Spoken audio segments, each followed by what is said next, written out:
So I noticed that my spigot out here is leaking, so I am going to attempt to repair it. I think it's just the seal that's on the back there. So I'm going to get this out, and yeah, we're going to show you how to replace it. I need to come out to the yard and shut off my main water supply. So let's open this up real quick. It's stuck, there we go.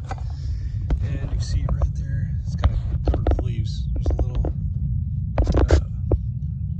spot right there. I'm just going to turn it, shut off the water. The first thing I did was go out to my yard and turn off the water. Then I removed the hose and then opened the valve so any excess water could drain out. There might be a little bit of water trickling out, but that's not really a problem. I just didn't want it to go spraying out.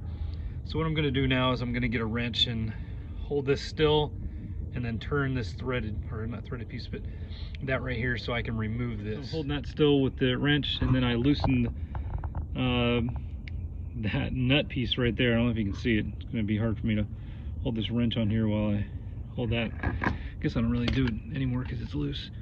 But this part here just spins out. So I'll just do this until it's done spinning, and then it should just pull out. So we will see. Give it just a second. Got it to where the threads are done, so I think now I just need to pull it out. Boom, there it goes. All right, so after I pulled that out, I was able to find what the culprit is. That piece is cracked, and the O-ring you can see is halfway gone. So that is what's causing it to leak. I'll just run to the store, and I'll probably just replace this whole thing. Should be nice and simple. I'll see if also that small piece right there in the middle is available. If not, I'll just do the whole thing.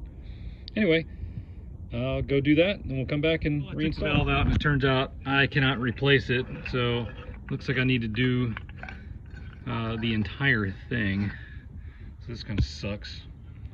Anyway, so yeah, just got this out. Now I'm going to run to the store and replace the whole assembly. Well, unfortunately, my local hardware stores did not have the kits to repair the inside of my other Sillcock, so I had to get a new one. I went to Home Depot, got this one. It was about $50, which is more than I wanted to spend. I was hoping just to buy some O-rings, but anyway, this should be pretty easy to install. Should only take a minute. I got the stickers and junk off of this thing, and so what I need to do now is install some Teflon tape, and you want to install it clockwise.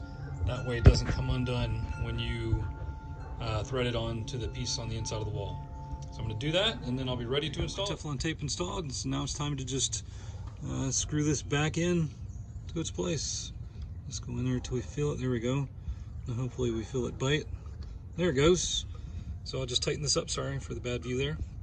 Tighten this up, do it hand tight, and then I'll finish it off with the wrench. So let's do it. I got it on nice and tight, no leaks. Water's back on, so I think we're good to go. What do you think, Sirius? All good? Yep. Anyway, pretty easy job. You can do this yourself. Talk to you later.